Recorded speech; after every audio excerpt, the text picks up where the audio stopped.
띄워주시겠습니까? 열왕기상 19장 12절의 말씀입니다. 우리 한 절 말씀이니까요, 우리 두 번 큰 목소리로 읽겠습니다. 시작. 또 지진 후에 불이 있으나 불 가운데에도 여호와께서 계시지 아니하더니 불 후에 세미한 소리가 있는지라. 아멘. 또 지진 후에 불이 있으나 불 가운데에도 여호와께서 계시지 아니하더니 불 후에 세미한 소리가 있는지라.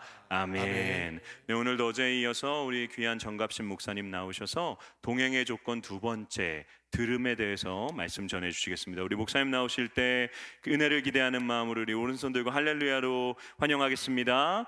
할렐루야.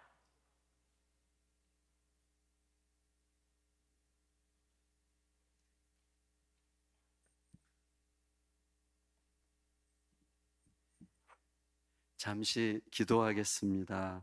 하나님, 이렇게 성령께서 함께 하시고 하나님의 은혜가 감싸고 있는 귀한 교회에서 주의 마음을 생각하며 주님의 말씀을 나눌 때에 우리 속에서 이번 기도회의 주제가 어떻게 성취되는지를 알게 해주시기를 간절히 기도드립니다. 한번 듣고 지나가는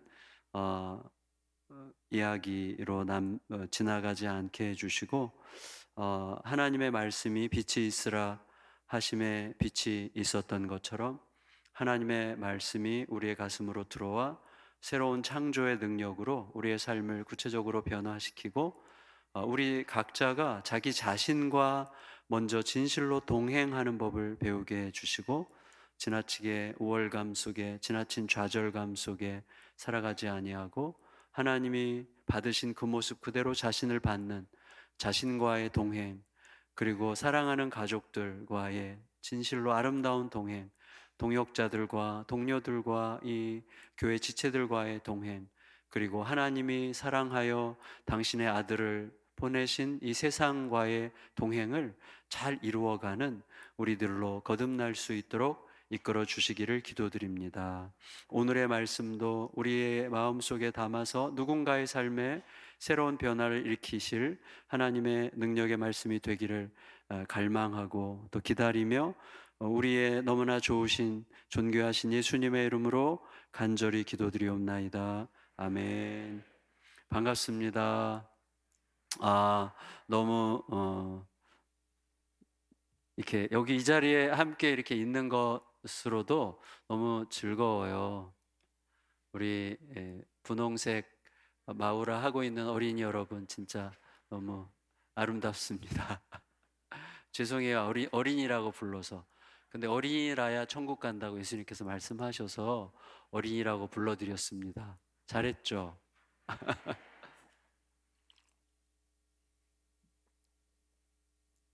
동행, 아름다운 동행이라는 이 말을 들을 때 우리가 어떻게 하면 아름다운 동행을 하지라고 생각하기보다도 이 동행이 하나님의 사건이라는 것을 기억해야 됩니다.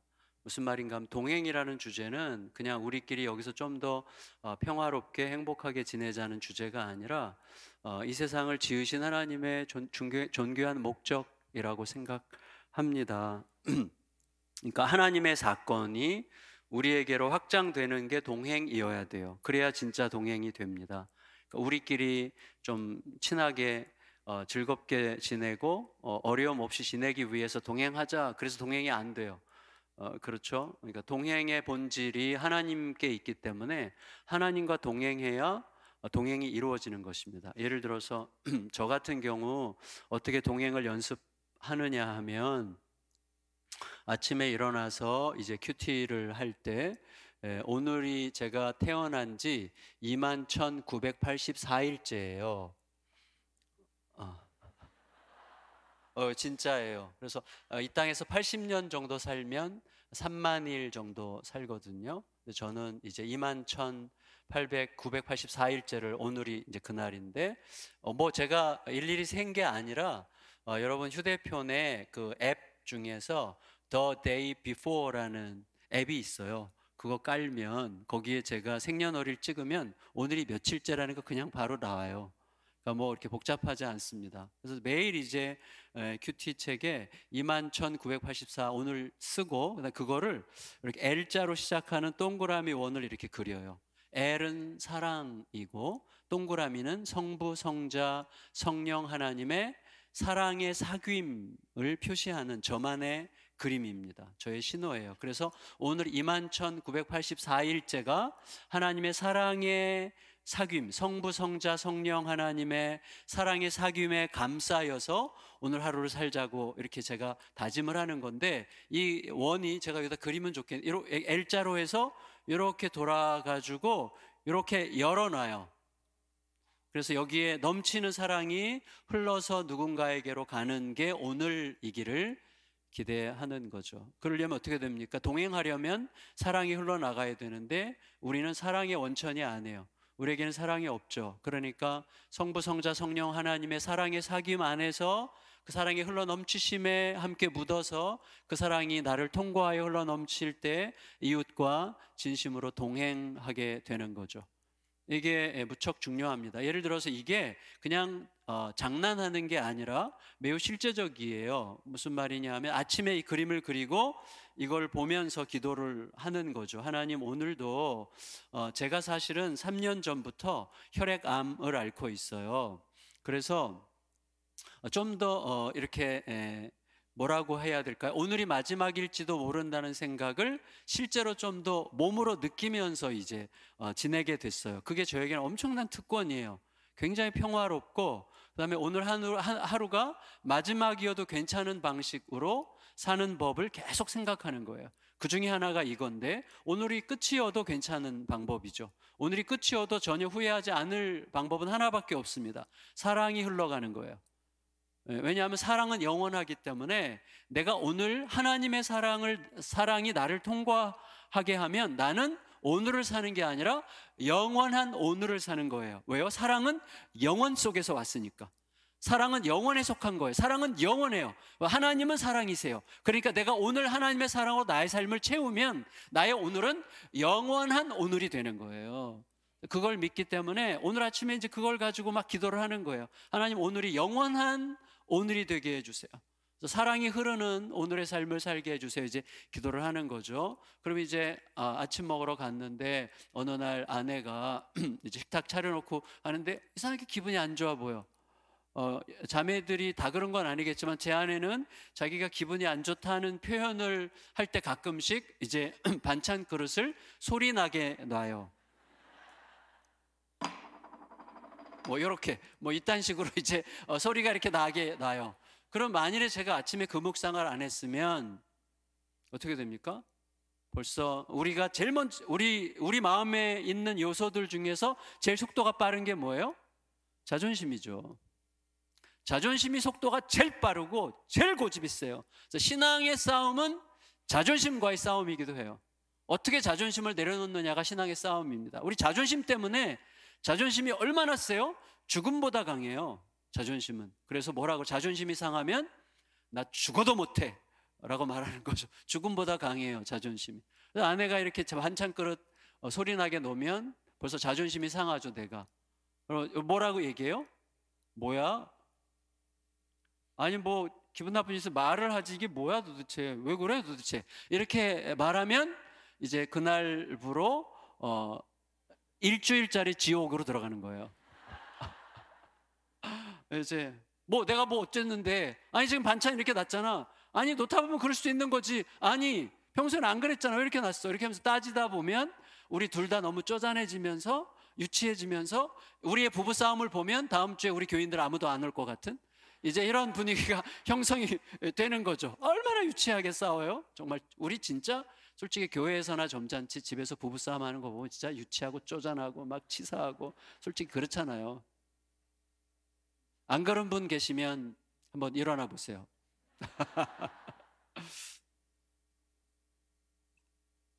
근데 아침에 21,984일 그림을 그리고 그걸 보면서 묵상하고, 오늘도 저를 통해서 사랑이 흘러서 오늘이 영원한 오늘이 되게 해주십시오 라고 기도했기 때문에 어떻게 말하게 되냐면, 아내가 그렇게 할 때 왜 그래? 하고 내 자존심이 제일 먼저 나가지 않아요. 제일 먼저 뭐가 나가요?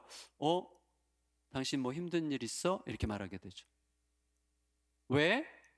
아니 조금 자기 힘들어 보이네. 그러면 아내가 근데 있지나 하면서 이제 앉아서 이제 얘기를 시작하는 거예요. 그러면 이제 1시간짜리 얘기하고 그다음에 이제 천국으로 다시 돌아가는 거죠. 동행은 하나님과의 동행으로부터 시작하는 겁니다. 네. 그러니까 동행이라고 하는 것은 사실은 태초의 사건이에요. 성부, 성자, 성령 하나님이 사랑의 춤추심, 소위 페리코레시스라고 하는데 사랑의 춤추심 안에서 연합한 동행이 흘러넘쳐서 우리와의 동행을 초대하신 거죠. 그래서 하나님의 동행에 우리를 초대하셔서 하나님의 동행에 초대받아 그 동행을 배운 사람들이 동행을 할 수 있는 거기 때문에 동행은 하나님의 사건이어야 되는 것이죠. 그래서 여러분, 하나님과 진실로 동행하는 사람, 기도를 하면서 하나님과 진심으로 마음이 통하는 사람은 사람을 사랑할 수밖에 없고 세상을 사랑할 수밖에 없어요. 나쁜 의미 말고 좋은 의미로 세상을 사랑할 수밖에 없어요. 왜냐하면 하나님의 모든 마음은 예수님을 통해서 어떻게 표현됐어요? 지극히 작은 자에게 한 게 나한테 한 거야 라고 말씀하셨죠. 그 예수님의 마음이에요. 그러니까 하나님과 제대로 통하면 사람을 사랑할 수밖에 없는 거예요. 그러니까 사람과 동행이 제대로 안 된다는 건 무슨 뜻이냐면 하나님과의 관계에 문제가 있다는 거예요. 기도 아무리 많이 하고 예배 아무리 많이 드리고 노래 아무리 많이 해도 하나님과의 관계 속에 뭔가 문제가 있는 거예요. 다시 말하면 자기가 신앙생활 하는 게 아니라 자기 나름대로 어떤 종교적 신념을 섬기는 거예요. 종교적 신념을 섬기는 사람은 주님을 사랑하기보다는 자기의 신념을 사랑하기 때문에 자기 신념이 깨지거나 거절당하면 못 사는 거예요. 내가 생각해왔던 방식대로 안 되면 못 견뎌요. 내가 생각하는 신앙의 기준은 이건데 여기서 벗어났어. 못 참아요. 뭔가 꼭 지적을 해야 되고 뭐라고 한마디 해야 되는 거예요. 이건 무서운 거예요. 어떻게 하나님이 사랑하시고 하나님이 받으신 사람을 내가 함부로 판단합니까? 예수님이 그래서 판단하지 말라고 하신 거거든요. 근데 하나님의 사랑이 내 안에서 계속 흐르지 않으면 우리는 어쩔 수 없어요. 계속 우리의 요 프레임, 내 전제, 내 생각에 묻혀서 동행할 수가 없는 거예요. 나랑 맞는 사람이 아니면 동행할 수 없어요. 근데 어떻게 나랑 맞는 사람만 동행을 합니까? 예수님께서 가르치시는 복음은 뭐예요? 우리가 아직 원수 되었을 때 하나님께서 우리를 부르셨는데, 내가 하나님이랑 원수였을 때 나를 부르신 사랑으로 내가 변화됐는데 어떻게 우리가 나랑 맞는 사람과만 동행할 수 있겠어요? 그건 동행이 아니죠. 나의 이기적인 종교적 신념의 확증이죠. 그건 동행이라고 할 수가 없는 거죠. 그러니까 동행은 너무나 위대한 주제예요. 그리고 너무나 아름다운 하나님의 사건이어야만 하는 것입니다. 그러면 이 동행이 하나님의 사건이라면 우리가 하나님과 동행함으로 비로소 서로 동행할 수 있다면 하나님과 동행하기 위한 첫 번째 조건이 뭐죠? 듣는 거예요. 듣는 거예요. 제가 오늘 우리 성도님들과 나누려고 하는 게 바로 그 주제입니다. 들음이 얼마나 중요한지. 왜냐하면 우리들은 거의 안 듣고 살거든요. 부부 사이에 대화할 때도요, 듣는 분들은 정말 위대한 분들이십니다. 웬만하면 안 들어요. 우리들은 상대방이 말할 때 그 다음에 내가 말할 거 생각하고 있어요. 사실 잘 안 듣습니다. 그러니까 여러분, 왜 들어야 되죠? 하나님의 말씀이 들어와야죠. 들어와야 하나님의 말씀이 뭐예요? 창조의 능력이에요. 말씀이 들어오면 그 말씀이 내 안에서 작동하면서 새로운 선택을 하게 되고 새로운 것을 보게 하고 새로운 결정을 하고 새로운 걸음을 걷게 함으로써 새로운 일을 만드는 거예요. 그러니까 말씀의 능력은 새 창조의 능력인데 말씀이 들어오려면 먼저 들어야죠. 근데 우리는 사실은 하나님으로부터 듣지 않습니다. 우리는 많은 경우에 내 상한 마음으로부터 듣고 자존심으로부터 듣고 내 전통으로부터 듣고 내가 생각하는 내 전제로부터 듣고 내가 지금까지 경험해왔던 내 경험으로부터 듣고 이게 옳은 거야 라고 하는 내 판단으로부터 듣는 거지 하나님의 말씀으로부터 듣지 않아요. 오늘 그 얘기를 우리 성도님들과 하려고 해요. 사람은 어떤 존재냐면 우리들의 마음속에는 전부 다 어떤 소리가 있습니다. 소리. 그래서 어떤 소리가 오늘 여기에 오게 했어요. 어떤 중학생 친구는 어떤 소리, 오늘 가면 미숙이 볼 수 있기 때문에 이 소리가 나로 하여금 여기 있게 했을 수도 있어요. 어떤 사람은 정말 주님을 섬겨야지 하는 소리가, 그러니까 사람마다 여기 우리가 다 함께 있지만 우리를 여기 있게 만든 소리는 좀 다를지도 몰라요. 근데 어쨌거나 우리는 어떤 소리에 의해서 움직이는 거, 마음의 소리. 사람을 person이라고 하잖아요. person, 영어로 죄송합니다. 영어로 해서 P-E-R-S-O-N, person이라고 하는데 person의 어원이 라틴어로 personare라고 해요. personare가 무슨 뜻이냐면 소리를 통과시킨다는 뜻이에요. 그러니까 사람은 소리를 통과시키는 자예요. 그러니까 내 안에 어떤 소리가 있느냐에 따라서 그 인생이 그 소리에 따라서 전개되는 게 인생이에요. 그러니까 우리의 삶이 하나님의 인생이 되려면, 하나님의 사건이 되려면 하나님의 소리가 담겨 있어야 되는 거예요. 그래서 하나님의 소리가 담기기 위해서는 하나님께 계속해서 들어야만 해요. 그러나 하나님의 소리를 내보내면서 계속해서 정말 강력한 에너지를 발휘하는 게 자존심의 소리고, 상한 마음의 소리고, 서러움의 소리고, 섭섭함의 소리고, 두려움의 소리고, 불안의 소리고, 염려의 소리가 엄청나게 시끄러워요. 그래서 하나님의 소리를 몰아내요. 혹은 안 듣게 해요. 그게 이제 오늘 여러분과 나누려고 하는 주제입니다. 동행하려면요, 하나님으로부터 들어야 되고, 하나님으로부터 들어야 함께 들을 수 있습니다. 자, 무슨 말이냐면, 내가 하나님께 들으면 하나님은 오르셔요. 그래서 하나님이 사람을 사랑하신다는 게 느껴지기 때문에 내가 다른 사람을 존중하게 되거든요. 그러니까 함께 들을 수 있는 힘이 생겨요. 근데 하나님으로부터 듣지 않으면 결국은 내 자존심으로부터 듣기 때문에 나와 다른 의견은 절대로 못 듣게 되는 거예요. 제가 개척을 앞두고 이렇게 하나님 앞에 기도를 한다고 했는데, 어느 날 좀 담임 목회를 그만두고 선교사로 가면 너무 자유롭고 행복하겠다는 생각이 들었어요. 그러니까 막 이제 올해까지만 목회를 하고 이제 사임하고 선교사로 가면 너무 행복하겠다, 이런 마음이 들어가지고, 이제 이런 마음이 드니까 막 너무 날아갈 듯이 기뻐가지고 집에 막 달려갔어요. 아내한테, 여보, 내가 오늘 기도하는데 선교사로, 제가 원래 중국 선교사로 받았어야 되는데 안 갔는데 중국 선교사로 가면 너무 좋을 것 같은데 막 행복해. 당신 어떻게 생각해? 가서 물었어요. 근데 아내가 참 좋은 생각이네. 근데 혼자가 그랬어요. 그래가지고 제가 하나님으로부터 하나님이 주시는 마음이 없었다면 어떻게 이렇게 얘기하지? 하고 마음이 상했을 텐데, 아내의 마음이 딱 받아들여지는 거예요. 딱 받아들여져요. 그러니까 그게 제가 무슨 말을 하려고 하는가 하면, 자, 무슨 결정을 할 때 내가 더 옳다는 생각 때문에 아내를 꺾고 하잖아요. 그러면 잘 됐으면 뭐가 남아요? 의의가 남아. 거봐, 내가 맞았잖아. 짜놨잖아. 그래서 내 의의가 남아요. 실패하면 수치가 남아요. 근데 아내랑 동의했어요. 동행하는 거죠. 아내랑 같은 마음으로 아내랑 동의해서 같이 했어. 실패했어. 괜찮아요. 같이 동의해서 실패했기 때문에 더 똘똘 뭉쳐. 동의해서 했는데 잘 됐어. 그러면 둘이서 하나님의 승리의 경험을 함께 하는 거예요. 이제 동행이라는 게 무척 중요한 거거든요. 그래서 제가 그 동행의 비밀을 그때쯤 하나님께서 알게 하셔서 아내가 혼자 가라 그래서 안 갔어요.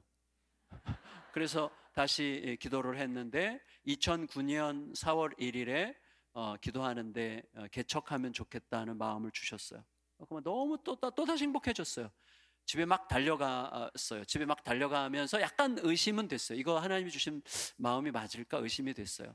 그날이 4월 1일이었기 때문에 하나님은 왜 하필이면 만우절에 개척을 하라고 하셨을까? 이런 마음을 가지고 집에 달려갔는데 아내한테 얘기했더니 아내가 말 없이 저를 꽉 안아줬어요. 맞아. 나는 1년 전부터 기도하면서 기다렸어. 당신이 말하기를 기다렸어.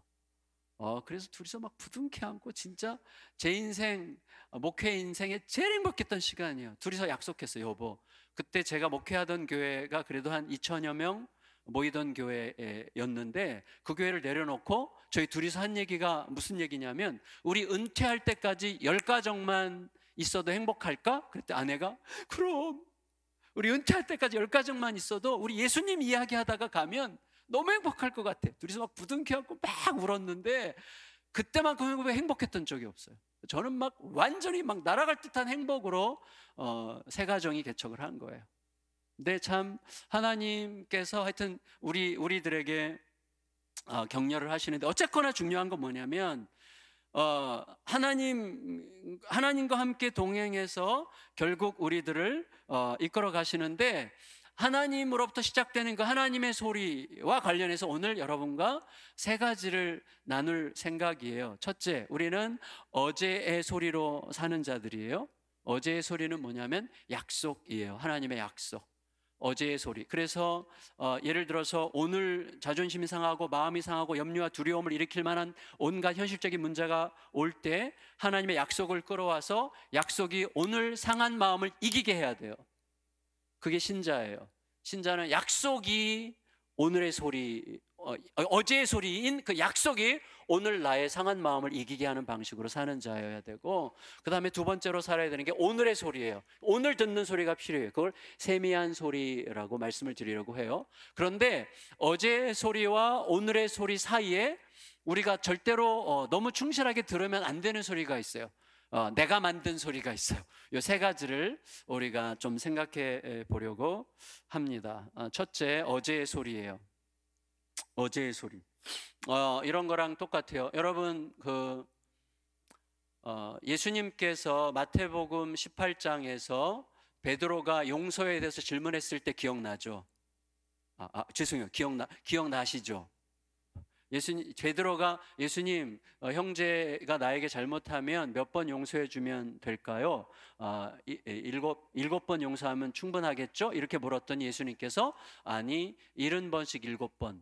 그 말은 뭐죠? 끝까지 용서해, 그 말이죠. 그건 불가능한 얘기잖아요. 어떻게, 솔직히 이렇게 설교 들을 때는 끝까지 용서할 수도 있을 것 같지만 사실은 5분도 용서하기 어려운 게 우리들의 현실이거든요. 용서라는 주제는 너무 힘들고 가혹한 주제예요.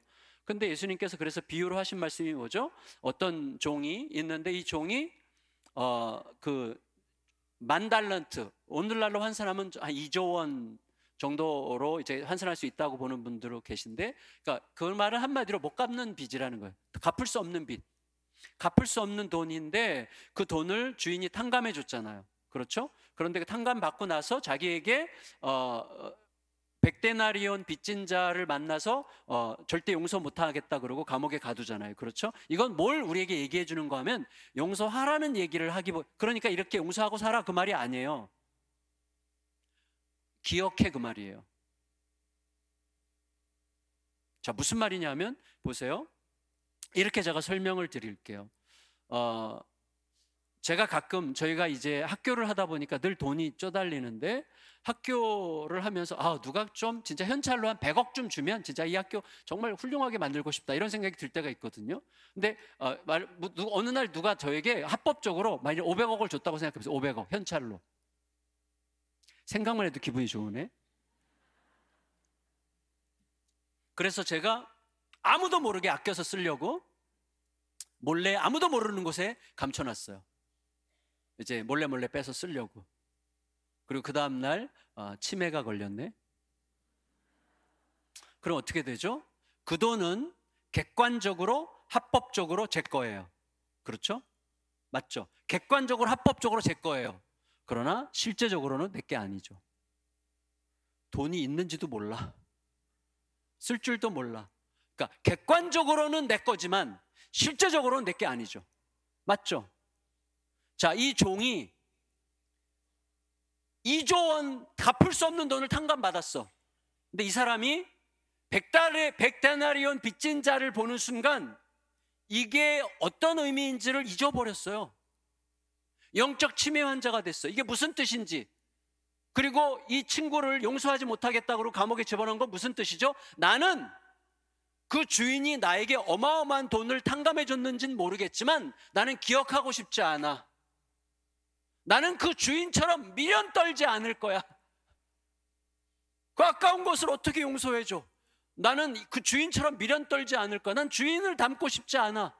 그렇게 행동한 거죠. 그럼으로써 자기에게 일어난 사건이 마치 일어나지 않은 사건처럼 여긴 거죠. 그러므로 실제로 그는 탕감받은 것을 취소당하잖아요. 다시 감옥에 들어가죠. 이게 바로 어제의 소리에 대한 기억이 중요하다는 거예요. 약속이에요. 그 약속. 하나님의 약속은 반드시 현실로 이루어진다는 것을 믿어야 되는데, 오늘 상한 마음과 오늘 일어나는 자존심의 소리가 너무너무 큰 거예요, 우리들에게. 보세요. 엘리야 이야기 아시죠? 모르셨구나. 엘리야라고 있습니다, 성경에 보면. 엘리야와 관련해서 제일 중요한 사건이 뭐죠? 갈멜산 전쟁 사건이죠. 갈멜산에서 엘리야 한 사람과 바알 선지자, 아세라 선지자 850명이 영적 전쟁을 벌이죠. 자, 그런데 중요한 게 있습니다. 그때의 배경은 뭐죠? 비가 3년 6개월 정도 오지 않았을 때예요. 그러면 어떤 상황인 거죠? 사람들이 모두가 다 생각하는 거예요. 물 마신 지 꽤 오래됐어. 씻어본 지 너무 오래됐어. 3년 6개월 동안 비가 오지 않았다는 것은 거의 살인적인 현상이죠. 그 당시에 열왕기상 17장에 보면 왕이 아합 왕이잖아요. 아합 왕이 물을 찾으러 다녔습니다. 그러니까 왕이 직접 물을 찾으러 다녀야만 할 정도로 물이 귀했어요. 그러니까 사람들이 물 못 마셔서 죽어가는 사람도 있었을 거고, 뭐 씻는 것은 너무나 사치스러운 일이고, 그런 거죠. 그러니까 물을 구하는 게 너무나 힘든 거예요. 그러면 사람들이 모일 때마다 대화의 주제는 당연히 물이죠. 물 언제 마셔봤어? 물 언제 씻어봤어? 물 찾았어? 못 찾았어? 어떻게 옆에 개똥이네는 물 좀 찾았다는데 진짜 우리는 지금 2달째 물 구경도 못했어 하면서 막 이런 주제죠. 그러면서 사람들의 마음속에 어떤 생각이 형성되겠습니까? 와, 물만 있으면 더 이상 바랄 게 없겠다라는 생각을 하게 되는 거죠. 그렇죠? 물만 있으면 더 이상 바랄 게 없겠다는 생각을 하는 거죠. 그런데 굉장히 특이하게도 엘리야가 무슨 얘기를 하죠? 엘리야가 바알 선지자들, 아세라 선지자들과 영적 대결을 벌일 때 하늘로부터 무엇을 우리가 각자가 자기 신에게 막 기도를 해서 하늘로부터 무엇을 내리는 신이 우리가 섬겨야 될 진짜 신이라는 것을 우리가 인정하도록 하자라고 할 때 그 무엇이 뭐였어요? 하늘로부터? 불이죠. 불은 전혀 필요하지 않아요. 사람들이 필요한 것은 물이에요, 물. 그러니까 하늘로부터 비를 내려서 물을 주는 신이 우리가 섬겨야 될 신이지, 불은 뭐예요? 하나도 쓸모가 없는 거예요. 그냥 하나님이 응답하셨다, 이거를 그냥 보여주는 어떤 사인일 뿐이지, 물은 지금 전혀 필요 없어요, 우리들에게. 지금 온 세상이 불같이 뜨거운데 불을 왜, 뭐하러 불이 필요해? 근데 희한하게도 엘리야는 하늘로부터 물이 아니라 불을 내리는 신이 필요하다고 이야기를 하는 거예요. 왜 그럴까요? 이게 너무나 의미심장합니다. 이게 너무나 의미심장해요. 성도님들, 엘리야가 진짜 영적으로 깨어있는 사람이고 진짜 영적으로 예민한 사람이라는 것을 여기서 제가 알게 되었습니다. 무슨 말이냐면, 사람들이 물이 너무나 필요해요. 그래서 물만 있으면 더 이상 바랄 게 없겠다라고 확신하고 살아요. 그때 하나님이 물을 주세요. 그럼 어떻게 되죠? 하나님은 물을 주셨기 때문에 하나님인 거예요. 이게 두려운 거예요. 엘리야가 진짜 영적으로 똑똑한 사람입니다. 무슨 말이냐면, 내 간절한 필요를 채워주시는 신이어야 내 신이 되는 거예요. 그러면 내 필요를 못 채워주면 그분은 내 하나님일 수 없는 거예요. 다시 말하면 내 필요가 하나님보다 더 커. 여러분, 하나님은 내 필요가 채워지건 채워지지 않건, 내가 이해하건 이해하지 못하건, 내가 헤아리건 헤아려지지 않건 간에 하나님은 하나님이세요. 그 하나님을 믿을 때, 여러분 보세요. 예수님께서 너희는 먹을 거 걱정하지 말고 입을 거 걱정하지 마, 내일 일을 염려하지 말라고 얘기하셨을 때 그 말씀을 듣는 사람들은 맨날 먹을 거 걱정할 수밖에 없는 사람들이에요. 입을 거 걱정할 수밖에 없는 사람들이에요. 내일 일을 걱정할 수밖에 없는 사람들이에요. 그런데 그렇게 말씀하셨어요. 너무나 가혹하죠. 먹을 게 없어서 가난하고 지금 가난해서 먹을 것도 한 개도 없는 사람들에게 먹을 거 걱정하지 마, 입을 거 걱정하지 마, 그렇게 말하는 거예요. 이해가 안 되는 거죠. 그런데도 걱정하지 않을 수 있는 이유는 없는 거예요. 그런데 이유가 있다면 하나밖에 없는 거예요. 그렇게 말씀하신 분이 해 주실 거라는 것을 믿는 것밖에 없는 거예요. 예수님은 무슨 말이냐면, 나를 믿어. 내가 내일의 주인이야. 내가 책임질게. 내가 너희 아버지가 돼줄게. 부모가 있는 사람치고 먹을 거 입을 거 걱정하는 자녀들은 없어. 아무리 가난해도. 고아들이나 그런 거야. 근데 너희들은 고아가 아니야. 내가 너희 아버지가 돼줄게. 내가 너희의 진정한 보호자가 돼줄게. 그 약속이죠. 그 약속하신 그분을 믿으면 되는 건데 안 믿어지는 거예요, 우리들에게. 다시 말하면 내 필요가 채워지지 않으면, 내 필요를 채울 수 없는 신은 나에게 더 이상 필요가 없어라고 생각함으로써 내 필요가 실제로 나의 하나님이 되는 거예요. 내 필요가 나의 하나님이에요. 하나님보다 더 높아. 내 필요를 채워주는 하나님만 내 하나님이고, 내 필요를 채워주지 못하는 하나님은 하나님일 수 없는 거예요. 그래서 엘리야가 뭐라고 그랬습니까? 물이 아니라, 물 내려주지 않으셔도 됩니다. 하나님, 단지 우리의 기도에 응답하셨다는 사실만 우리에 알려주시면 됩니다. 하나님이 우리를 기억하고 계시다는 사실만 알려주면 우리는 충분합니다. 그러면 우리는 살 수 있습니다. 이렇게 고백한 거예요. 하나님, 물 안 채워주셔도 됩니다. 그래서 어떻게 합니까? 하나님께 제사를 드리면서 거기다 물을 갖다 붓잖아요. 물 12통을 그냥 거기다 허비해요. 사람들이 그렇게 물 찾아다니는데 엘리야는 오히려 그 물을 하나님 앞에 쏟아 부어요. 아끼지 않고 쏟아 부어요. 하나님, 이 물 귀한 거 나도 알지만 이 물보다 더 귀한 것은 나의 하나님이십니다.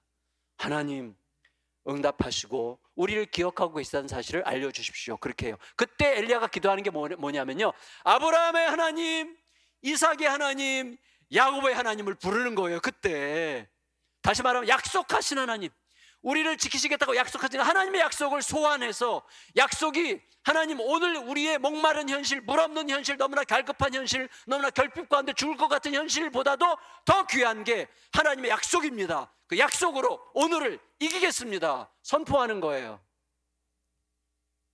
그랬더니 하나님께서 불을 내려서 거기 있는 모든 물을 싹 핥아가세요. 물을 하나님께서 다 잡수셨어.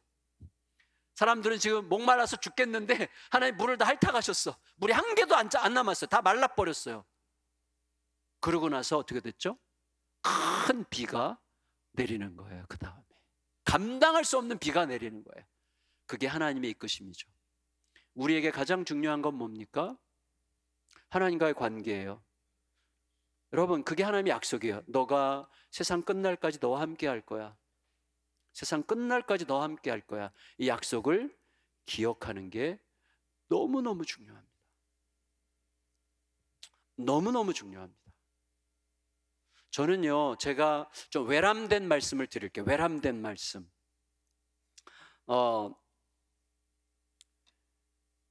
제가 좀 가둬져 있었어요. 제 자신에게. 저는 좀 우리 범어교회 성도님들이 보실 때 저는 좀 가슴이 뜨거운 사람일까요? 머리가 돌아가는 사람일까요? 어떻게 보여요? 라고 묻지 않겠습니다. 답할 게 뻔해가지고. 저는 좀 머리 쪽이었어요, 평생. 그래서 머리가 돌아가고 가슴이 뜨겁질 않았어요. 그래서 늘 머리로. 그래서 이게 너무나 저는 싫었습니다. 너무나 고통을 느꼈어요. 이렇게 해서 내가 목회를 할까? 제가 머리만 좀 굴려도 뭐가 돼. 그러니까 하나님이 아니어도 되는 목회는 저주죠. 더 이상 하나님을 찾을 필요가 없잖아요.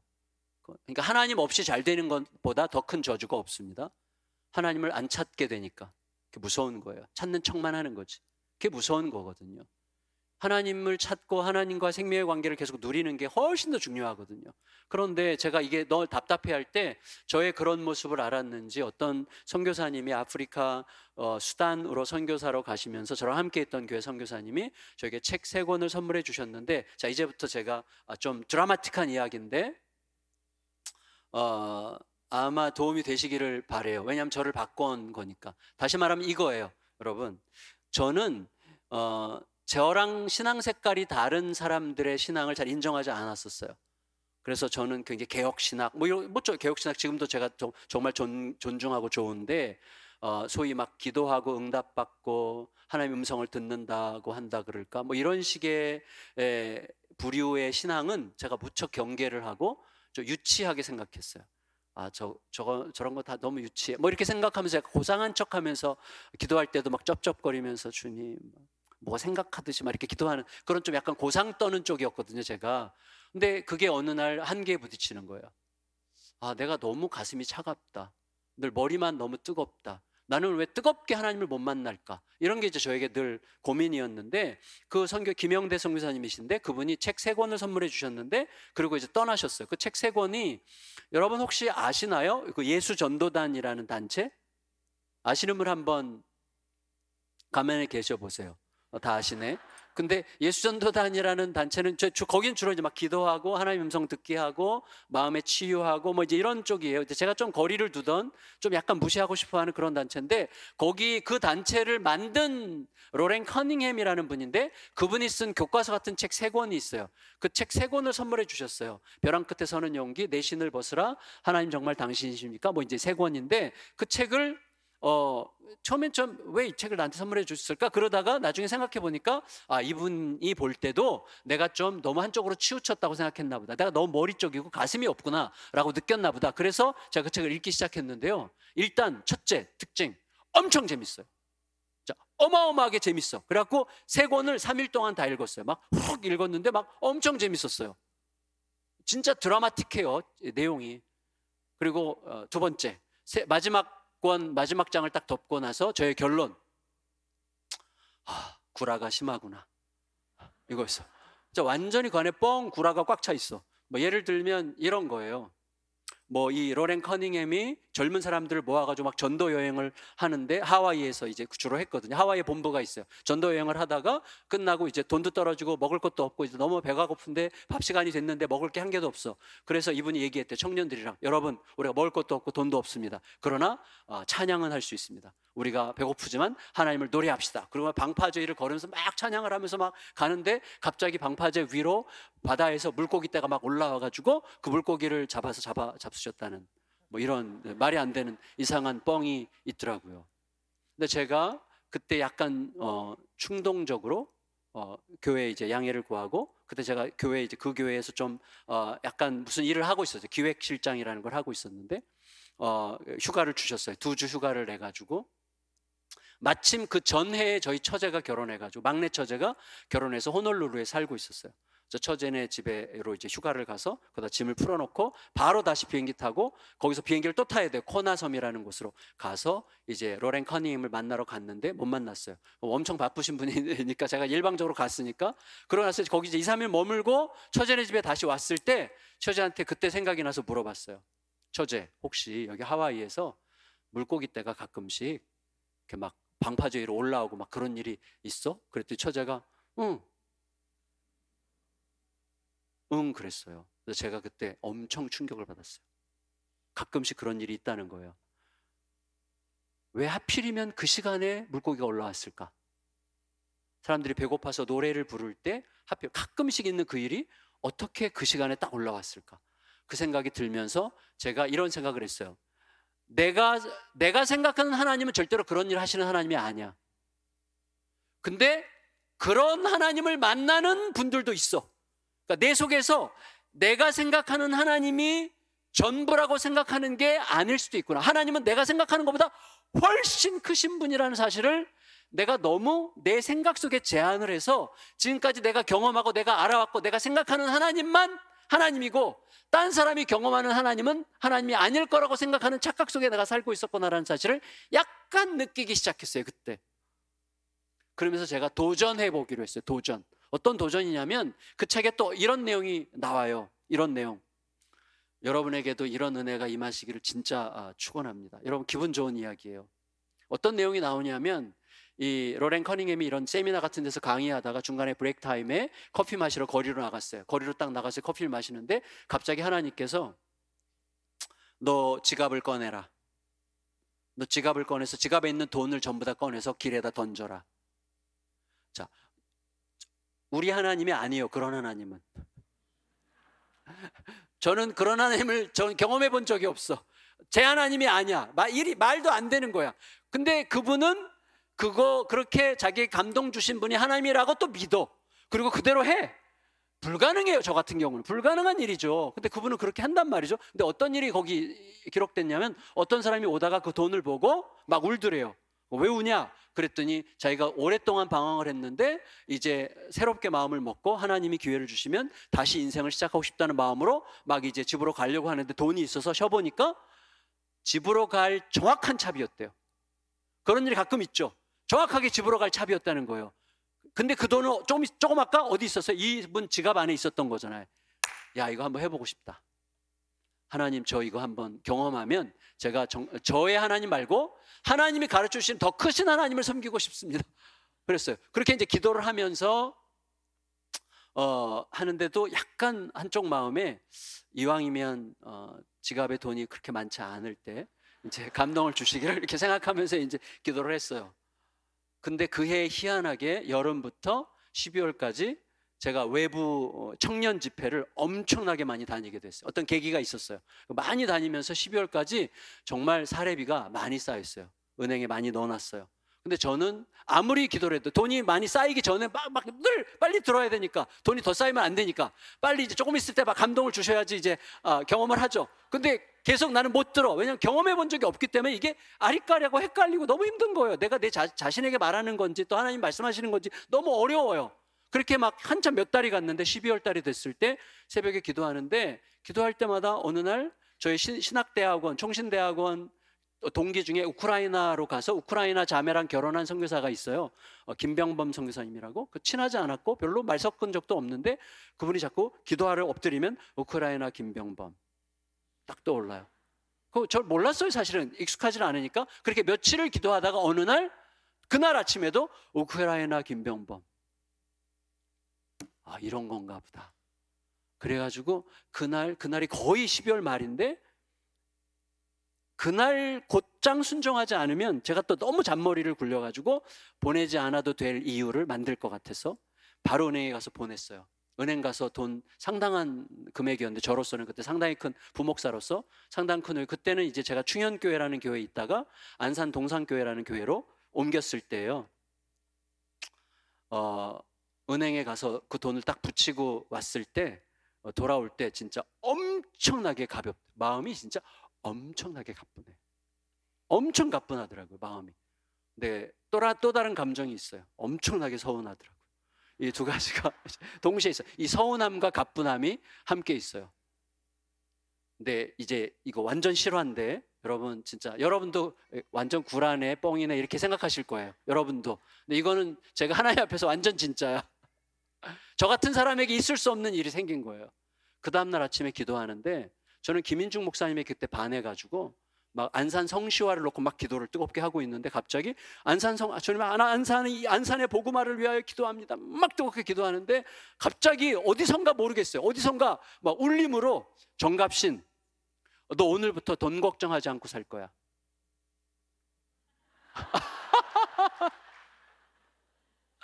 정갑신, 너 오늘부터 돈 걱정하지 않고 살 거야. 이게 너무나 뚜렷하게, 모르겠어요. 배에서 들렸는지 어디서 들렸는지 이게 그래서 제가 그렇게 생각했어요. 내가 너무나 나에게 하고 싶었던 말을 내가 스스로에게 했나 보다, 이렇게 생각을 한 거예요. 집에 갔어요. 집에 가서 씻고 이제 출근하려고 그러는데 아침 9시에 제가 실명을 밝혀요, 일부러. 백명숙 집사님이라는 분이 초등학교 선생님이에요.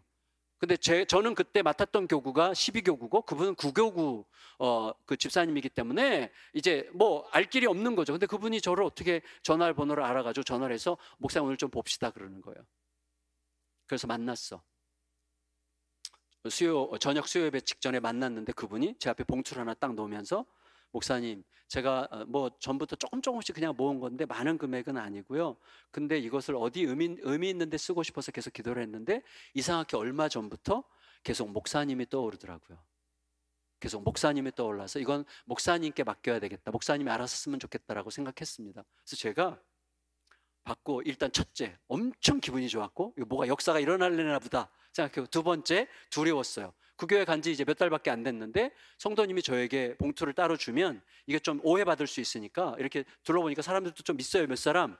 오해받을 것 같아서 제가 그렇게 얘기를 했어요. 집사님, 저에게 어차피 주셔도 제가 교회 헌금을 할 건데 사람들이 또 보고 하니까 오해받을 수 있으니까 저에게 줬다 치고 집사님이 교회에다 헌금하시면 제가 받은 걸로 할게요 라고 진짜 맘에도 없는 소리를 했어요. 저는 이 집사님이 빨리 여기 두고 갔으면 하는 마음이 한편으로 있었어요. 근데 집사님이 너무나 고맙게도, 저는 응답받았으니까 목사님이 알아서 하세요, 감사합니다, 그리고 놓고 가셨어요. 와, 이분이 이제 문을 닫고 카페에 이제 일찍 그 지하실 수영장이 있고, 거기 교회가 수영장이 있거든요. 카페가 있었는데 이제 그분이 나갔는데, 나가자마자 너무 궁금해. 여기 지금 얼마가 들었을까? 이게 진짜 너무 궁금한 거예요. 그래서 이제 이렇게 그분 간 다음에 이렇게 열어보니까 수표가 2장이 들었는데, 하나는 500만 원, 하나는 1000만 원짜리였어요. 1500만 원이 들어있었어요. 제가 이제 헌금한 것과 약간 비슷한 금액이었어요. 그래서 야, 이게 참 하나님께서 이렇게 위로를 하시는구나 생각을 하고 바로 이제 담임 목사님을 찾아갔습니다. 찾아가서 자초지종을 쭉 설명을 드렸더니 우시더라고요. 워낙 김인중 목사님이라는 분이 눈물이 많으신 분이기도 한데 저는 속으로 생각했어요. 야, 우리 교회 진짜 너무 훌륭한 부목사가 왔구나. 진짜 너무 감사하다. 그래서 이제 우는 줄 알았는데 그게 아니었어요.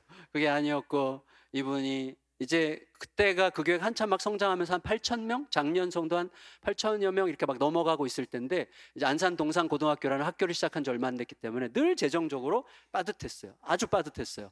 그러니까 이제 연말쯤 되면 막 사방에서 막 도와달라는 편지가 막 어마어마하게 오거든요. 근데 이분이 그걸 이제 추려가지고 한 5명 정도는 꼭 도와주고 싶은 분이 생겼대요. 그래서 이제 12월 한 달 내내 하나님 1,000만 원만 주시면 이분들 200만 원씩이라도 도와주면 조금이라도 위로가 될 것 같은데 하나님 1,000만 원을 주시면 좋겠습니다라고 기도를 쭉 했는데 12월 말이 될 때까지 응답이 없었던 거예요. 근데 거의 끝나갈 때 제가 1,500만 원을 갖고 간 거예요.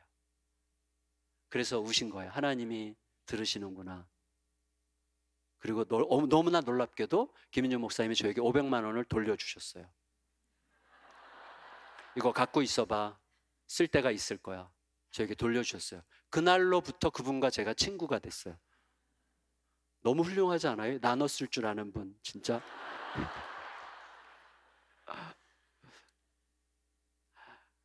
여러분 지금도 그래서 아주 친구같이 형님 동생으로 잘 지내고 있는 중인데 그게 저에게는 엄청난 이 전환이 됐어요. 엄청난 전환.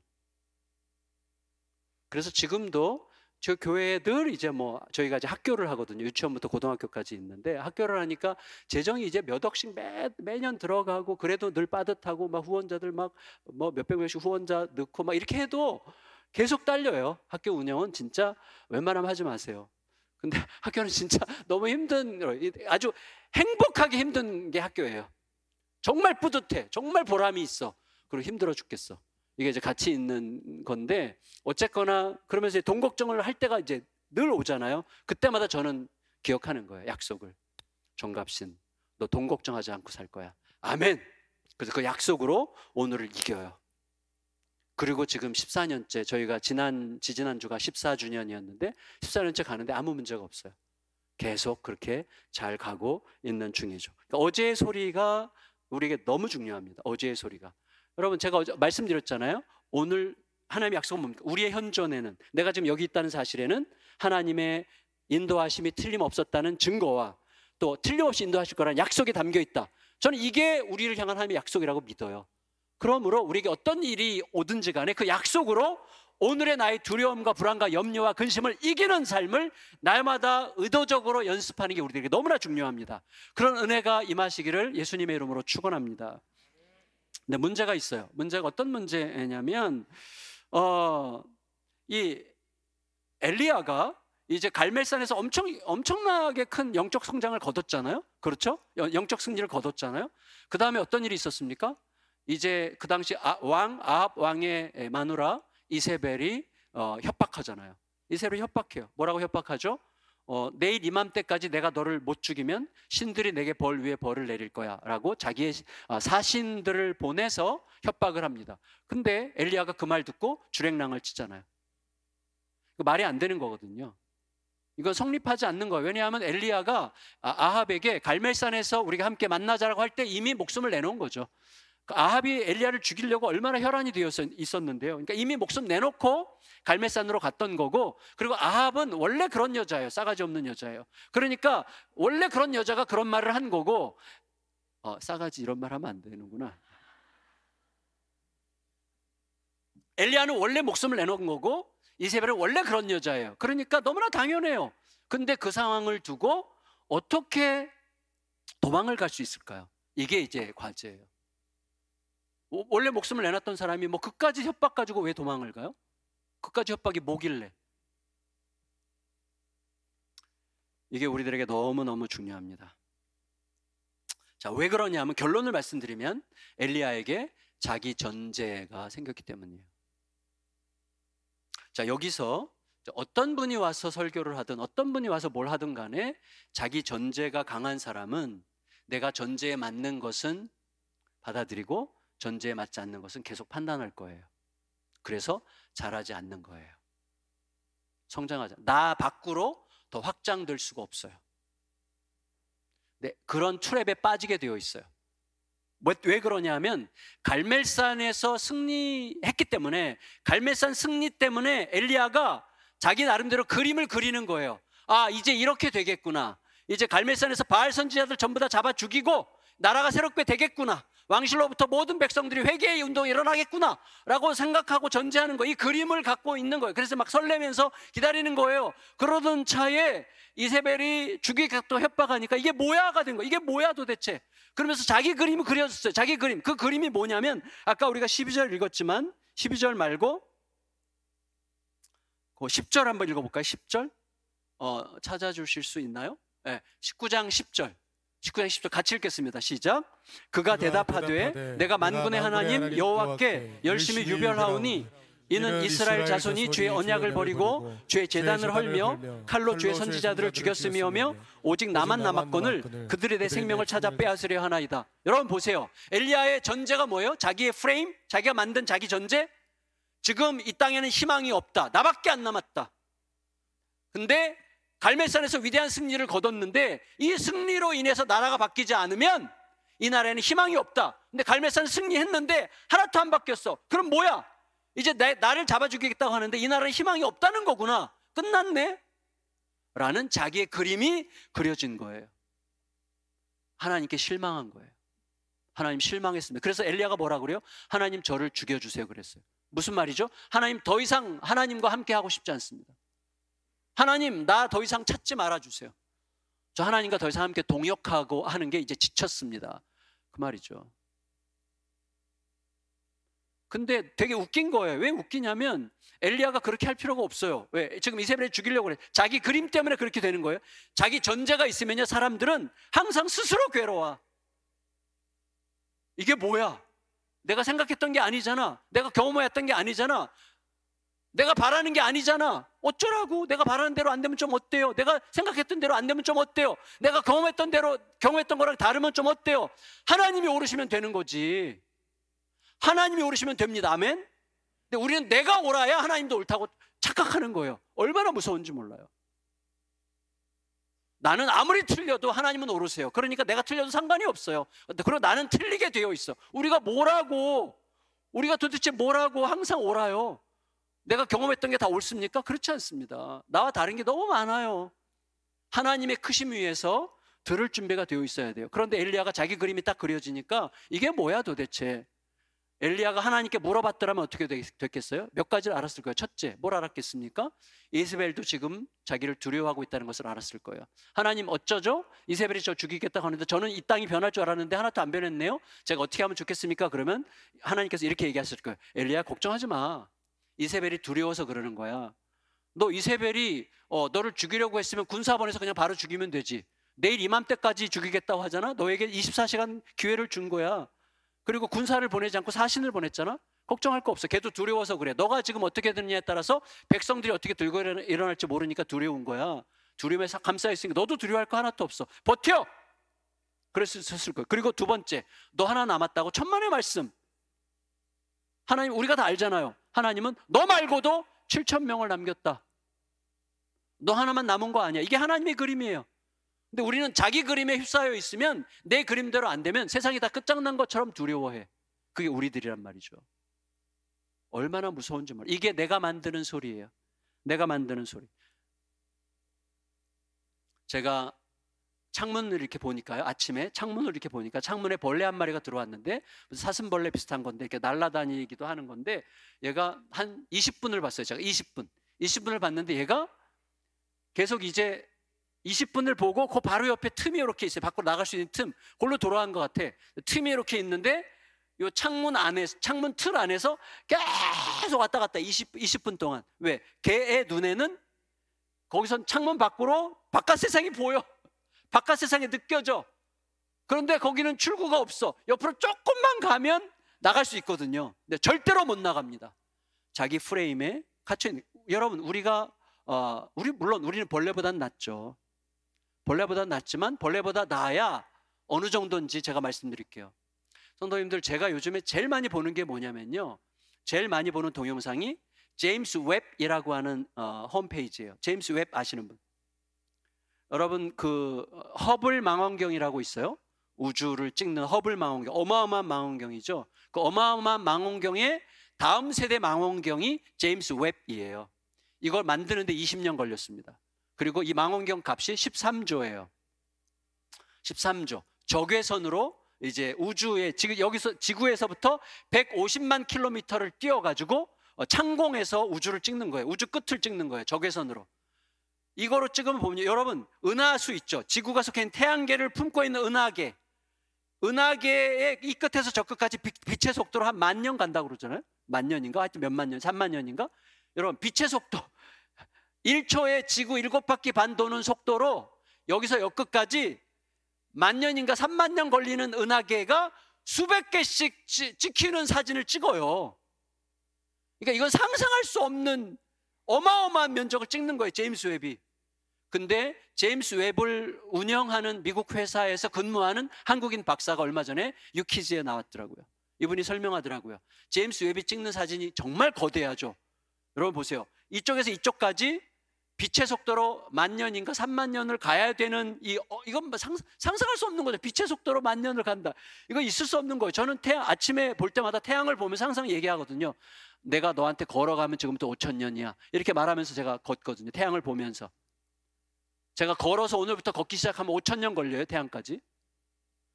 5,000년 후에나 그 앞에 설 수 있는 태양을 아침마다 보는 거예요. 그러니까 저는 태양이 5,000년 후를, 태양의 미래를 제가 눈으로 보면서 산다고 느껴요. 그리고 제가 보는 태양은 지금의 태양이 아니죠. 8분 전의 태양이죠.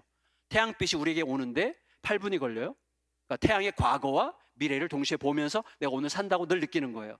근데 여러분, 이 태양과 나 사이에도 이게 어마어마한데, 이 태양이 있는 태양계는, 은하계 안에서 태양계가, 태양 같은 게 1,000억 개 있다고 그러죠. 1,000억 개. 태양 같은 게 1,000억 개 있는 우주, 이 은하계가 수백 개를 찍는 말도 안 되는 사진인데, 이 사진에 대해서 그 제임스 웹에서 일하는 한국인 박사님이 그러더라고요. 그 제임스 웹의 사진의 크기가 어느 정도냐면, 바다에 가서 모래알 하나를 잡아서 이 광활한 창공에 딱 댈 때 그 모래알이 차지하는 면적 정도를 찍는 거라고 얘기합니다. 여러분, 우리는 그 우주 안에서 살고 있어요, 지금. 근데 우리는 그 작은 경험, 작은 시선, 작은 생각을 가지고 하나님을 판단해요. 내 필요가 채워지지 않으면, 내 뜻대로 안 되면, 내 마음대로 안 되면, 내가 경험한 게 뭐 얼마나 대단하다고 꼴랑 100년도 안 되는 세월 동안에 경험한 거 가지고 모든 걸 판단하려고 하는 우리들의 무한한 연약함을 인정해야 되는 거예요. 우리는 그것 때문에 망합니다. 그것 때문에 망해요. 엘리야가 자기 그림을 그렸을 때, 자기 전제를 가지고 있었을 때 어떤 현상이 생깁니까? 하나님, 더 이상 나 하나님이랑 함께 하고 싶지 않아요. 하나님이 얼마나 크신데 내가 조금 이해 못한다고 하나님이랑 관계를 끊으려고 그래. 이게 우리들이에요. 자기 생각대로 안 됐다고, 내 그림대로 안 됐다고. 그 그림이 뭐길래 도대체? 아무것도 아니잖아요. 별 볼 일 없는 그거 가지고 하나님을 판단하고 하나님이랑 더 이상 관계 맺고 싶지 않다라고 얘기하는 게 우리들이란 말이죠. 우리들은 더 심하지 않겠습니까? 두려워해야 됩니다. 그럼 어떻게 되죠? 엘리야가 어떻게 하죠? 하나님을 떠나서 이제 막 저기 광야로 가서 저기 어디 저 남쪽에 가서 로뎀나무 아래 앉아 있죠. 로뎀나무. 엘리야가 로뎀나무 아래 앉아 있었던 이유는 간단합니다. 거기 로뎀나무밖에 없었기 때문이에요. 로뎀나무를 보시면 아시지만 쌀이 빗자루 나무 같아요. 막 햇빛이 숭숭 뚫려요. 그래서 로뎀나무 아래서는요, 쉼이 일어나지 않습니다. 그래서 지금도 팔레스타인에서는 로뎀나무 아래 앉아 있다는 뜻이, 말이 비참하다는 뜻이라고 해요. 그러니까 하나님의 그림 안으로 들어가지 않고, 하나님의 그림 안으로 들어가려면 하나님께 물어야 돼요. 근데 묻지 않아. 왜? 내 그림이 깨졌다는 실망감 때문에 묻지 않아요. 그리고 하나님과 관계를 끊으려고 그래. 그래야 가봤자 로뎀나무예요. 아무것도 없어. 쉼이 없어요. 망하는 거예요. 그래서 결국 하나님께서 엘리야를 찾아가서 엘리야에게, 야, 호렙산으로 가라. 내가 너에게 말씀을 줬던, 이 백성들에게 말씀을 줬던 그 산으로 가라라고 말씀하시죠. 자, 이제부터 마지막 결정적인 결론을 말씀드리고 마칠게요. 이게 너무 중요한 결론인데 시간이 많이 갔네. 그래도 한 10분 내로 마치도록 하겠습니다. 하나님께서 호렙산으로 찾아가세요. 호렙산에 있는 엘리야가 엘리야를 만나시는데 엘리야에게 세 개의 그림을 보여주십니다. 세 개의 그림. 첫째, 바람. 두 번째, 지진. 세 번째, 불 보여주시죠. 바람은 그냥 바람이 아니라 산을 둘로 쪼개고 바위를 부수는 어마어마한 바람을 보여주세요. 그 바람은 누가 보더라도 와, 세상이 뒤집어지겠구나 라고 생각할 만한 바람을 보여주세요. 두 번째, 지진은 그야말로 세상을 뒤집는 거죠. 세 번째, 불. 얼마 전에 하늘에서 내려서 세상을 뒤집을 것 같이 내렸던, 하늘에서 내려온 그 불. 세 가지 보여주세요. 근데 뭐라고 써 있습니까? 하나님이 거기에 계시지 않았더라. 다시 말하면 이거예요. 엘리야야, 이게 너가 그린 그림이지. 이런 엄청난 사건이 일어나면 세상이 뒤집어질 줄 알았지. 그러나 나는 그렇게 일하지 않을 거야. 그리고 얘기하시는 거, 세미한 소리가 임해요. 근데 세미한 소리가 임하니까 엘리야가 어떻게 하죠? 겉옷으로 얼굴을 가립니다. 그 말은 하나님이 거기 임재하셨다는 뜻이죠. 하나님은 세미한 소리로 일하시겠다고 결정하신 거예요. 그 소리를 들어야 돼요. 세미한 소리. 자, 결론을 말씀드리면 세미한 소리는 예수님이라고 저는 생각합니다. 예수님은 세미한 소리예요. 세미한 소리를 문법적으로 말하면 이거예요. 소리라고 하기에는 바람에 가까운 어떤 것이에요. 소리라고 하기에는 침묵에 가까운 어떤 것이에요. 다시 말하면 내 영혼이 극도로 고요하지 않으면 절대 들을 수 없는 소리예요. 그런데 우리는 그 소리를 못 들어요. 왜 못 듣죠? 우리의 영혼이 너무나 시끄럽기 때문입니다. 왜 우리의 영혼이 시끄럽죠? 빌립보서 4장 6절에서 이렇게 말씀하셨습니다. 아무것도 염려하지 말고 오직 모든 일에 기도와 간구로 너희 구할 것을 감사함으로 아뢰라. 자, 하나님 앞에 기도하려면 어떻게 해야 된다고요? 염려하지 말아야 돼요. 다시 말해, 염려하면 기도가 안 돼. 왜 그렇죠? 염려는 시끄러운 거니까. 염려가 왜 시끄러운 거죠? 염려는 내가 내 자신과 부정적인 방식으로 대화하는 거예요. 끝없이 시끄럽게 떠드는 거예요. 내가 내 자신과. 이렇게 안 되면 어떡하지? 저렇게 안 되면 어떡하지? 이렇게 되면 큰일 나는데 계속 내 자신에게 부정적인 방식으로 대화하는 게 염려야. 염려는 엄청 시끄러운 거예요. 그러니까 염려가 있는 한, 내 염려가 있으면, 왜 염려가 있죠? 내 그림, 내 전제가 있기 때문에. 내 전제, 내가 만든 소리가 있기 때문이에요. 이렇게 돼야 되는데 이렇게 안 되면 큰일 나. 이런 전제가. 우리 애 이거 정복 못하면 망해. 이거 내가 만든 소리예요. 우리 애가 왜 망합니까? 하나님께서 지키시는데. 아멘. 하나님이 계시는데 왜 망해요? 근데 우리 아이들한테 계속 내가 만든 소리를 주입해 주는 거예요. 너 이거 안 하면 큰일 나. 너 큰일 나. 애한테 얘기해. 야, 너 아니야. 제가 우리 고3 아이들 모이잖아요. 항상 얘기해요. 야, 이까짓 입시? 이따위 입시가 니네 인생을 결정하게 두지 마. 잘 보기를 바라지만 못 봐도 아무 상관없어. 이따위 입시가 너희들의 인생을 결정할 수 없어. 너희들은 이따 입시 100만 개를 가져와도 너무나 소중한 존재야. 하나님이 너희들의 인생을 책임지실 거야. 여러분, 이런 의식을 우리들 아이들에게 줘야 돼요. 근데 우리는 전제를 다 내 그림을 이거 해야만 살아. 이거 해야만 성공해. 아니에요. 성공하지 않아요. 죽을 것 같아요. 힘들어요. 이게 중요해요.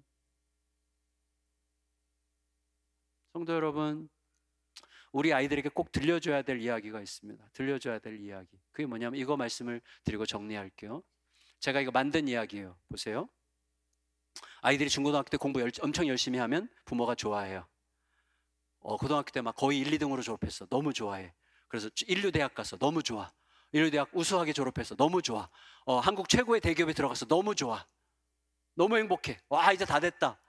그 회사 들어간 지 3년 됐어. 죽고 싶어. 그런 일이 얼마든지 많습니다. 왜 죽고 싶은지 아세요? 그 회사에 들어가 죽으라고 공부만 했는데 사람을 대하는 법을 몰라. 그 회사에 이 김대리인데, 김대리, 우리 김지훈 대리인데,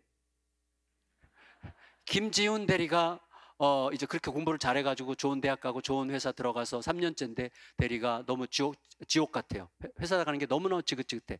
왜냐면 그 팀의 팀장이 박 부장인데, 박 부장이 진짜 완전히 죄송해요 이런 표현 써서 좀 실감나. 이건 뭐 이게 표준어예요. 정말 지랄 맞아. 이 박 부장이 정말 지랄 맞은 인간이에요.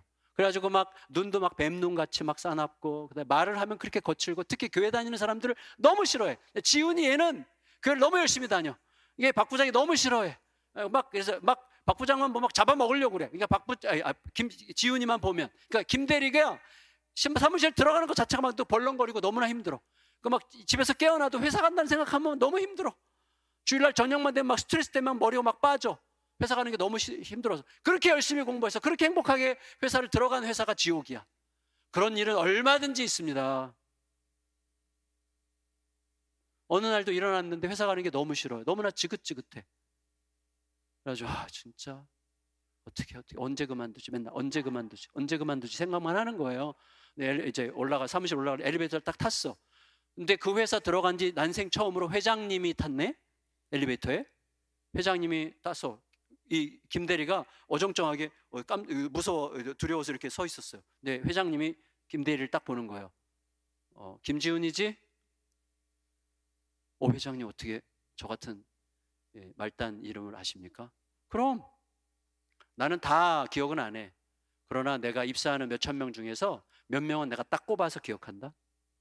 그 친구들은 내가 끝까지 책임질 친구들이야. 너 걱정하지 마.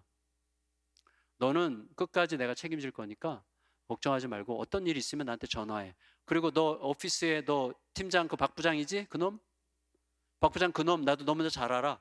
그리고 어떤 인간인지 내가 잘 알아. 너 고생하는 거 내가 다 알고 있어. 그런데 걱정, 내가 일부러 너 거기 두는 거야. 그런 인간을 견뎌야 된다. 너는 그리고 걱정할 거 없어. 어떤 일 있으면 비서실 연락해. 내가 만나줄 테니까. 끝까지 버텨. 내가 널 책임질 거야. 얘기를 했어요. 자, 엘리베이터 딱 내렸어. 사무실로 들어가. 어제까지 박 부장이 또 똑같은 표정, 똑같은 말투, 똑같은 지랄로 이제 이 김대리를 봐. 그런데 여러분, 어제까지는 그 표정과 그 말투가 김지훈에게 어떻게 해석됐어요? 이 지긋지긋한 회사 언제 그만두지? 이렇게 해석됐어요. 근데 오늘 갑자기 똑같은 눈빛, 똑같은 말투인데 갑자기 이 김대리가 해석이 달라졌어. 지져라. 네가 나 조금 아까 회장님이 나한테 이렇게 이야기하셨어. 자, 그 회장님의 음성을 들려주세요. 아침마다 회장님의 음성을, 이 세상의 진짜 회장님, 진짜 왕 회장님의 음성을 자기에게 들려주세요. 우리 자녀들에게 그 왕 회장님의 음성을 들려주세요. 두려울 게 없어요. 제가 학교 하는 이유는 간단합니다. 저희 학교 아이들은 어마어마하게 밝아요. 어마어마하게 밝아요. 그리고 공부 못해요, 잘. 엄청나게 자신만만해. 저는 세상이 두렵지 않은 예수님의 사람을 만드는 게 꿈이에요. 예수님 때문에 세상이 두렵지 않아. 그러나 세상을 사랑해. 그러면 되는 거예요. 날마다 우리 아이들이 왕 회장님을 만나게 하면 되는 거예요. 그분의 세미한 소리를 들으면 돼요. 근데 그분의 세미한 소리는 언제 들려요? 내 전제, 내 그림이 내려놔질 때. 언제 내려놔져요? 하나님이 책임지신다는 게 완전할 때. 하나님이 오르시다는 게 확실할 때. 내가 어떻게 하든지 간에 하나님은 승리하실 거야. 그분은 신실하셔. 그분은 오르셔. 그분은 하고야 마실 거야라는 게 확실하게 믿어질 때 비로소 우리들은 맡길 수 있는 거예요. 그때 염려하지 않을 수 있는 힘이 생기는 거예요. 염려하지 않을 수 있는 힘 속에서 그분의 세미한 소리가 들리는 거예요. 그 세미한 소리를 따라서 한 걸음을 걸으면 그때 하나님의 새 창조의 능력 안에 서는 우리들의 모습을 발견하게 될 줄 믿습니다. 은혜로 승리하시고 그 은혜로 우리 자녀들을 승리하게 하는 거룩한 은혜로 충만한 보모교회 되시기를 예수님의 이름으로 축원합니다. 존귀하신 주님, 은혜를 감사드립니다. 하나님의 은혜 안에서 우리가 함께 나눈 이 말씀이 우리 안에 남아서 우리를 변화시키고 우리를 새롭게 하고 우리 안에 날마다 새로운 창조의 능력으로 나타나서 우리가 정말 내 자신과 우리 가족과 우리 교회 공동체와 함께 아름다운 동행을 이루고 끝까지 주님을 따라가면서 하나님의 말씀이 이루시는 새 창조의 능력이 우리의 삶에 쌓여가는 아름다운 삶을 계속해서 살게 하여 주시옵소서. 예수님의 이름으로 기도합니다. 아멘.